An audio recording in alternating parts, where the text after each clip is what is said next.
Bien, siguiendo con el punto 7 y siguientes de la bolilla número 7, nos toca analizar los términos y el concepto de jurisdicción y competencia. Antes que eso, antes que vengan las preguntas, el punto 6, que tiene que ver con participación popular en el nombramiento de los jueces, en realidad es el punto del juicio por jurados. Lo vamos a ver cuando veamos el análisis del artículo 18 de la Constitución Nacional. Entonces en esta unidad no se ve, pero sepan que hace alusión al juicio por jurados. Bien, ¿qué diferencia conceptual hay entre la jurisdicción y la competencia? Son ambos conceptos procesales que quizás se los usa indistintamente, pero bueno, no son lo mismo. Mientras que entre ambos conceptos hay una relación de todo aparte, de género a especie. La jurisdicción es un vocablo que proviene del latín. Iuris dicto significa que es decir o aplicar el derecho. Dijimos que corresponde prioritariamente y genéricamente es una atribución conferida al Poder Judicial, ya que se corresponde con el ejercicio de la administración de justicia. Por su parte, la competencia es una limitación o es la medida de la jurisdicción, por eso la relación de todo aparte, de género a especie. La competencia es delimitada específicamente, por lo general por medio de una ley, y se suele subclasificar según la materia, el territorio, la jerarquía o distintos criterios económicos cuantitativos. Entonces, en base a eso se puede afirmar que mientras que todos los jueces tienen jurisdicción, no todos ellos tienen competencia. Porque todos tienen esta facultad o esta capacidad para decir o declarar el derecho aplicable. Pero la delimitación de esta jurisdicción la da la competencia y no todos van a tener competencia en la misma materia.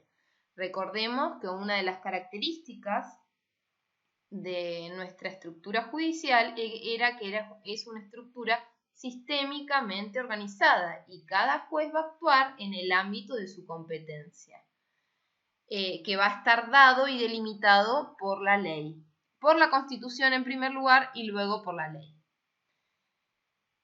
Bien, dentro de este paradigma constitucional convencional, que siempre les traigo a colación en las clases, en el que luego del año 94 se comenzó a acuñar esta nueva denominación para hacer alusión a cómo se han incorporado estos tratados internacionales en nuestro bloque de constitucionalidad. ¿Cómo podemos analizar el concepto de competencia? Por un lado, podemos analizarlo desde el órgano judicial, ¿no? Y en tal sentido sería una facultad de actuar autónomamente en un ámbito asignado por el ordenamiento jurídico, más ciertos poderes implícitos. Y por el otro lado también implica que los terceros no puedan invadir esa competencia que está determinada previamente por la ley. Ello obviamente sin perjuicio de ciertos mecanismos de organización que rigen en los hechos de organización y de jerarquía. Por ejemplo, los mecanismos de excusaciones o recusaciones que se formulan a los jueces, el abocamiento cuando un juez se aboca al conocimiento de cierto trámite, etc. Y desde el punto de vista del justiciable, la competencia debe analizarse bajo la luz del artículo 18 de la Constitución Nacional, lo que es el debido proceso, que surge de este artículo 18 de nuestra Constitución construcción histórica e implica para el justiciable una garantía de que no se manipulen las cuestiones subjetivas o personales que van a ser sometidas a decisión de este juez, tercero, independiente e imparcial, ¿no? Tiene que ver con esta garantía del juez natural. Bien, recordemos que en virtud de los artículos 1, 5 y 121, nuestro sistema, nuestra forma de Estado es una forma federal. Ello tiene una clara incidencia en lo que es la estructura de del Poder Judicial, de la justicia federal. Recordemos que implicaba que nuestro Estado sea un Estado federal, la descentralización política territorial del ejercicio del poder. Entonces podemos afirmar que coexisten los tres órdenes de gobierno. Por un lado el Estado federal, por el otro lado los estados locales o provinciales, y en lo que respecta a la organización del Poder Judicial, tenemos que la Ciudad Autónoma de Buenos Aires tiene su justicia local, ¿no?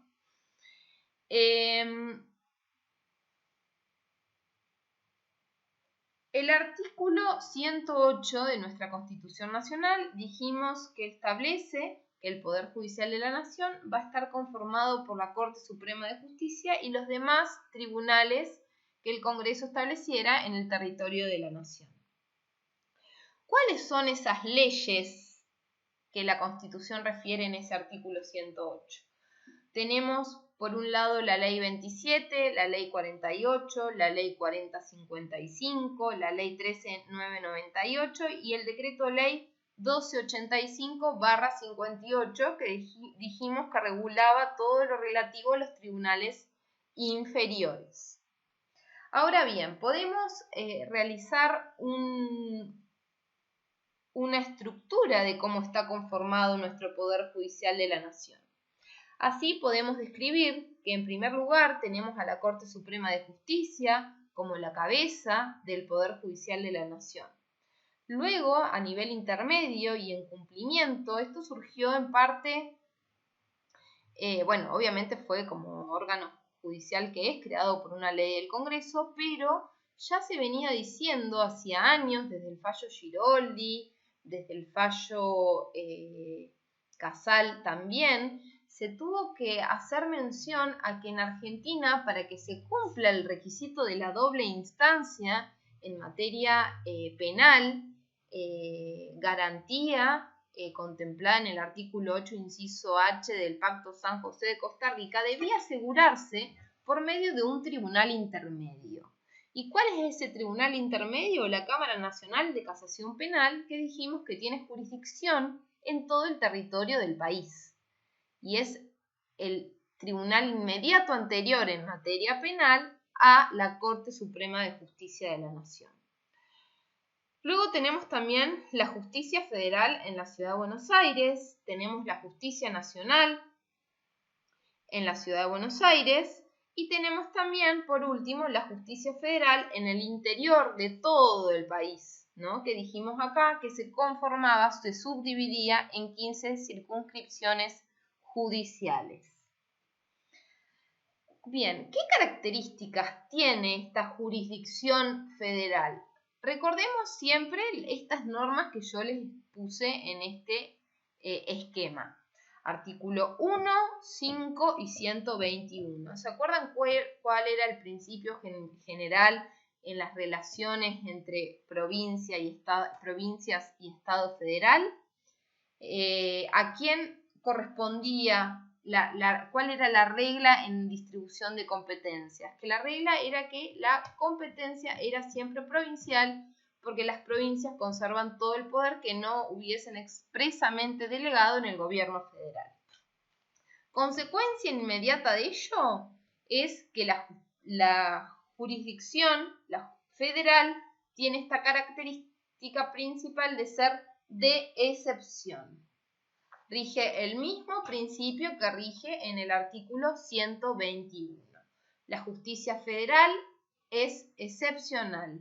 La regla va a ser que la competencia va a ser de los tribunales ordinarios de las provincias, ¿sí? Bien, en segundo lugar, la justicia federal o la jurisdicción federal es específica. ¿Qué se quiere decir con esto? Que es taxativa, está específicamente enumerada en el texto constitucional, no es residual, por lo que si se remite a un estándar, que luego vamos a ver en el artículo 116, se debe interpretar en forma restringida. Tenemos también que es exclusiva o privativa. Significa que no se puede compartir con otros órdenes o estamentos judiciales, como sí suceden en ciertas materias legislativas, por ejemplo, que se comparten, ¿se acuerdan estas facultades compartidas o concurrentes entre el Estado federal y los estados locales o provinciales en materia de salud, en materia de progreso económico y social, etcétera, en materia ambiental? Bueno, ello no sucede en el ámbito de la justicia federal. Las provincias no deben intervenir en las causas de competencia federal. Por lo que si una causa llega a los estrados de los jueces provinciales, deben inhibirse. La inhibición inhibitoria es el mecanismo por el cual el juez de oficio se declara incompetente para entender en esa cuestión. Y por último, es que la competencia federal es de orden público. Al ser de orden público, es indisponible para las partes y no puede ser prorrogada. Es decir, como regla, después vamos a ver los casos de vecindad o el fuero de extranjería, que sí es una competencia prorrogable. Pero en líneas generales la competencia federal es improrrogable. Bien, esto ya lo vimos. Vamos a ver las clases de las competencias. Dijimos que la competencia era la medida o la limitación de la jurisdicción, ¿no es cierto? En función de eso tenemos que también lo hemos estudiado cuando estudiamos el control de constitucionalidad, y yo se los he dicho en alguna que otra oportunidad, que el Poder Judicial no entiende si no hay causa, caso o controversia. ¿Esto qué significa? Que la cuestión tiene que haber sido llevada a los estrados del Poder Judicial, ya que el Poder Judicial no puede expedirse por medio de opiniones consultivas, declaraciones interpretativas o como opiniones consultivas, sino que tiene que entender limitado a un caso o controversia. Esta interpretación surge del artículo 116 de la Constitución Nacional. Y es requisito sine qua non para que el Poder Judicial entienda en cierta materia. Definimos a la competencia como la capacidad o la aptitud que la ley le reconoce a cierto órgano o a conjunto de órganos judiciales para ejercer sus funciones con respecto a determinada categoría de asuntos o en cierta etapa del proceso. Una de las emanaciones, digamos, de nuestro sistema federal es esta división que dijimos entre Poder Judicial Federal y Justicia Ordinaria o Local.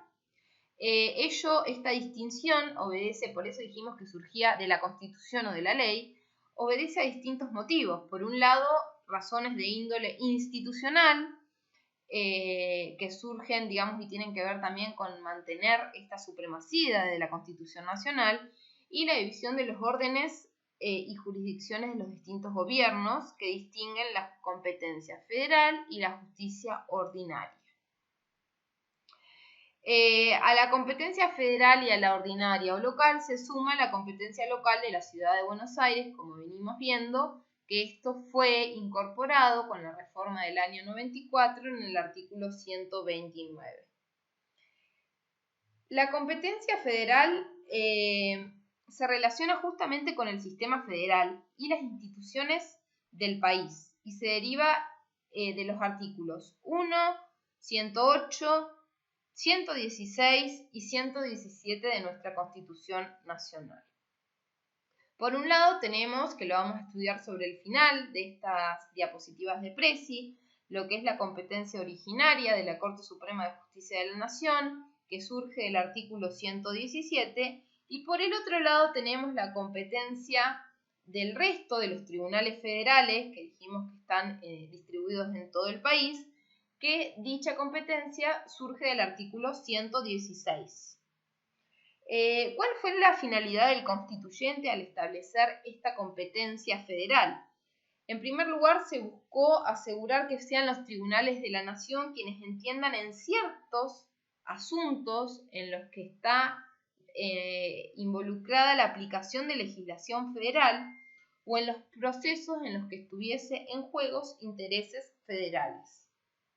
Y también por cuestiones de vecindad o extranjería. En función de ello podemos distinguir, dijimos que la competencia se podía distribuir en razón de la materia. Esta distribución de la materia tiene que ver justamente con el derecho de fondo. Tenemos que existen tribunales civiles, tribunales laborales, tribunales contenciosos administrativos, tribunales de familia, tribunales laborales y juzgados penales. En razón del grado se distingue lo que es la primera instancia de las cámaras de apelaciones. En razón del lugar o del territorio lo vamos a ver luego. En razón de la competencia federal quedan pocos casos y están vinculados con los territorios, lo que eran los territorios nacionales, que ya no quedan en nuestro país, o los establecimientos de utilidad nacional. En razón del valor económico, en la justicia federal tampoco se da esta división de la competencia, sí en el ámbito provincial. Acá en la justicia provincial de Río Negro sí tenemos que para ciertas causas, el valor de ciertas causas tramitan ante juzgado de paz. Cuando exceden esa cuantía tramitan ya ante los juzgados de primera instancia, y por la calidad de las personas que se tiene en cuenta es justamente la vecindad o la extranjería. Estas dos que yo señalo acá son relativas y por ende son los casos de competencia prorrogable. Dijimos que la competencia de la justicia federal acá estamos hablando de la competencia federal de los tribunales inferiores, ¿sí? Es la que surge de los artículos 116 de la Constitución Nacional. Se puede subclasificar en competencia federal en razón de la materia, en razón de la persona y en razón del lugar o del territorio.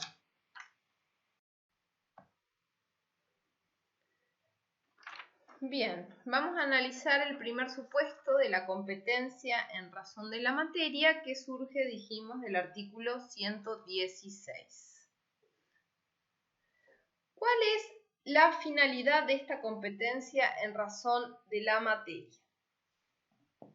En primer lugar, tiene que ver con asegurar la supremacía de la legislación federal que está constituida por la Constitución Nacional, las leyes federales y los tratados internacionales.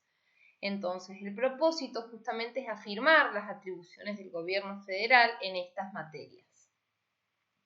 El 116 establece que son supuestos de competencia en razón de la materia que corresponde entender a la justicia federal en aquellas causas que versen o que estén regidas por la Constitución Nacional.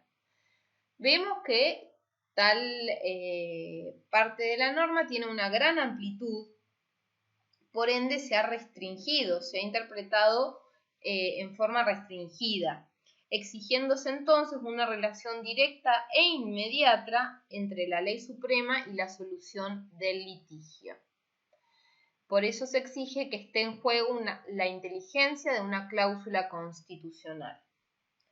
Tenemos también las leyes que dicte el Congreso en ejercicio de estas atribuciones del artículo 75.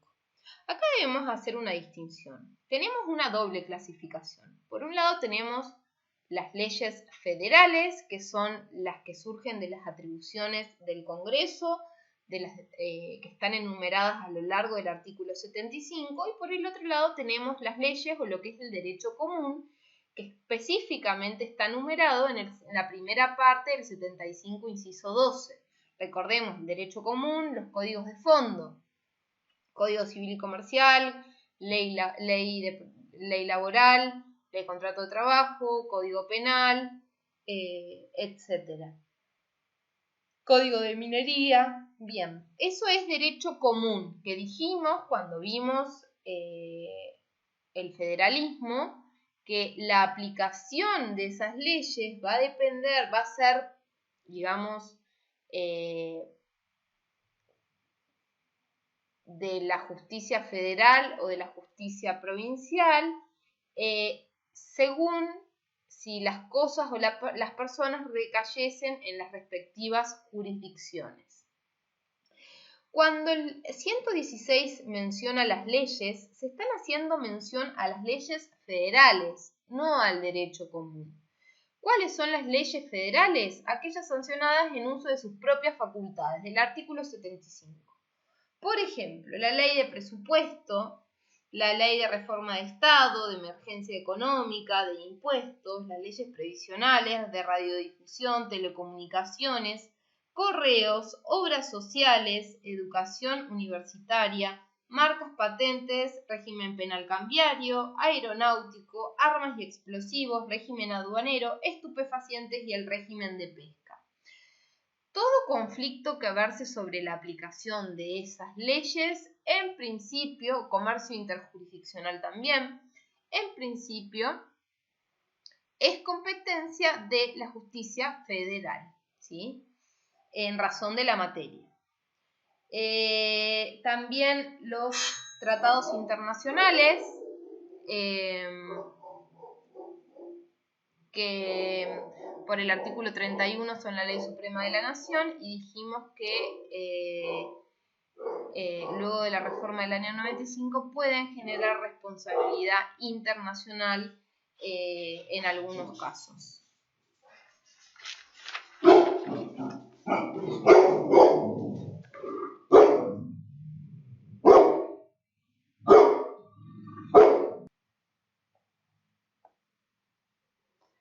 Por último, tenemos las causas vinculadas al almirantazgo o la jurisdicción marítima.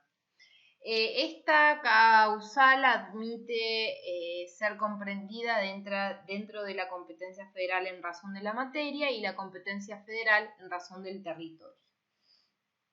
¿Qué es esto del almirantazgo y la jurisdicción marítima? Se vincula a la materia regulada por el Congreso en justamente esto que les comentaba de comercio o navegación interjurisdiccional, artículo 75, inciso 10 e inciso 13.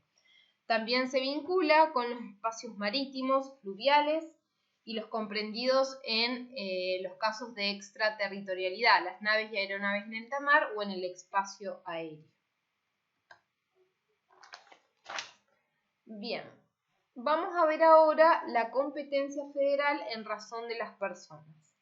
Primera aclaración, en estos casos la competencia es relativa, ya que admite ser prorrogada en favor de los tribunales provinciales. Tenemos distintos supuestos. El primer supuesto es el supuesto en que la nación sea parte. Bien. Tal supuesto admite que la nación sea parte tanto como parte actora o como parte demandada. No solamente se incluye al Estado Nacional en sí mismo, en sus tres poderes del Estado, sino también que se incluyen las reparticiones autárquicas, las empresas del Estado, las universidades, el Banco Hipotecario, el ANSES, el PAMI y el Banco Central. ¿Cuál es el motivo de que en estos casos entienda la justicia federal? Justamente velar por los intereses generales del Estado o el resguardo de esos intereses. Bien, el segundo supuesto es el supuesto conocido como fuero de vecindad. Bien.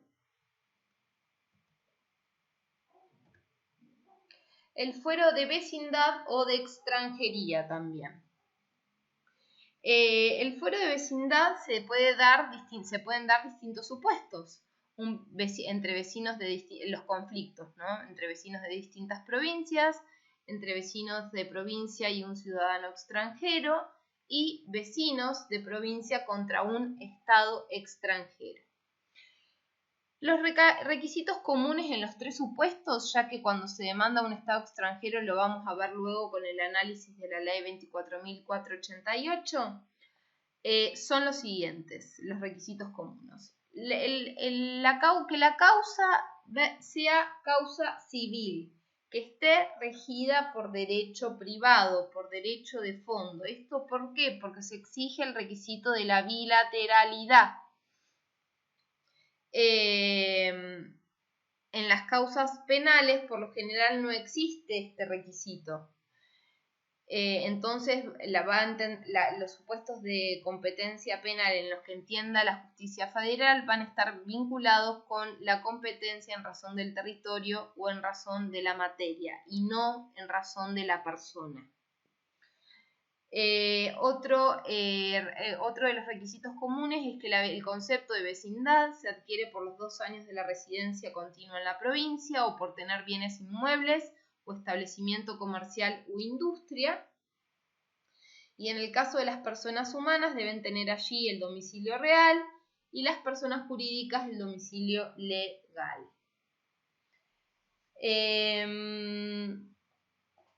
Dijimos que los supuestos son vecinos de distintas provincias o vecinos de provincia con un ciudadano extranjero o vecino de provincia con el estado extranjero. En el supuesto 2, que es el vecino de provincia contra un ciudadano extranjero, no se involucra al estado extranjero, sino a un ciudadano. Por ende, la competencia es prorrogable. El derecho que se disputa debe ser originariamente y no por cesión materia federal para evitar su extensión a casos no contemplados. El fuero de extranjería serían los supuestos 2 y 3. Cuando un ciudadano argentino demanda a un ciudadano extranjero o cuando un ciudadano argentino o un vecino de provincia demanda a un estado extranjero. También se incorporan, aunque no está previsto, los organismos internacionales. ¿Y cuál es el fin de consagrar la competencia federal en razón de las personas, de esta calidad extranjera de la persona? Justamente está en garantizar la imparcialidad de la decisión. Justamente en un país que desde sus orígenes apostó a la inmigración para evitar responsabilidad internacional ante una supuesta justicia arbitraria o parcial. ¿Cuál es el yerro en cierta medida? Que parte de considerarse la demandabilidad absoluta del Estado extranjero, pero esto no es tan así, porque se podría involucrar la soberanía de otro Estado. Entonces, esta ley, justamente la 24.488, que la vamos a ver 2 líneas de la ley, porque la van a estudiar cuando estudien Derecho Internacional Público, vemos que el principio general es que un Estado extranjero puede ser demandado en nuestro país por un ciudadano argentino o por un vecino de provincia, siempre y cuando no se traten de los actos de imperio de ese Estado extranjero. Los actos de imperio no son de otro Estado, no son pasibles de generar, digamos, reclamos que se lleven a los tribunales. Por eso es que se parte de esta demandabilidad absoluta y en realidad no es tan así. Por los actos de imperio, entonces, no. Los estados extranjeros son inmunes. No se los puede demandar por aquellos actos. sí se los puede demandar por los denominados actos de gestión. Se distingue entonces entre actos de imperio y actos de gestión. Esta ley 24.488 establece los casos en los que se puede demandar a los estados extranjeros por estos casos de actos de gestión. Cuando el estado extranjero lo consienta expresa o tácitamente y cuando el estado extranjero sea demandado por actos comerciales o industriales y la jurisdicción argentina surja de ese contrato. También pueden ser demandados por cuestiones laborales, daños o perjuicios, accidentes de tránsito o acciones sobre bienes muebles situados en nuestro país. En estos supuestos, el ministro de Relaciones Exteriores se puede constituir como amicus curiae, y por su intermediario se requiere la conformidad del país para ser sometido a juicio. Dijimos entonces que las características comunes de estos supuestos de vecindad o del fuero de extranjería es que la competencia es prorrogable y que no puede invocarse por el ciudadano esta competencia excepcional federal por el ciudadano nacional cuando el extranjero va a litigar directamente ante un juzgado de provincia. Eso es una consecuencia inmediata de que la competencia es prorrogable. Bien, otro de los supuestos de la competencia federal en razón de las personas son los asuntos particulares, tomen nota de estos, de los cónsules o vicecónsules, ya que va a ser competencia originaria de la Corte Suprema cuando involucra los privilegios o las exenciones del cónsul en ejercicio de sus cargos, o por la responsabilidad de sus actos en ejercicio en ocasión de sus funciones. Entonces, las causas particulares ya si lo demanda o si él demanda, va a ser competencia de la justicia federal, salvo que él vaya a litigar directamente ante la justicia provincial, porque dijimos que es un supuesto de competencia prorrogable. Y el último supuesto no lo vamos a abordar acá porque lo vamos a ver cuando veamos competencia originaria de la Corte Suprema de Justicia de la Nación. Bien, la competencia federal en razón del lugar. Dijimos que hoy por hoy es la que se denomina rationale locus, es aquella que se fija conforme al territorio donde suceden los hechos, los actos jurídicos o se involucran personas. Les anticipé que se ha reducido considerablemente al no existir más los territorios nacionales y por el régimen de la capital federal de la nación. Entonces los supuestos que siguen vigentes hoy en día serían los supuestos de extraterritorialidad institucional en los casos de las embajadas extranjeras y los casos de almirantazgo y jurisdicción marítima, y también aquellos supuestos que tienen que ver con los establecimientos de utilidad nacional en los que el Estado Nacional ha conservado poderes exclusivos de jurisdicción.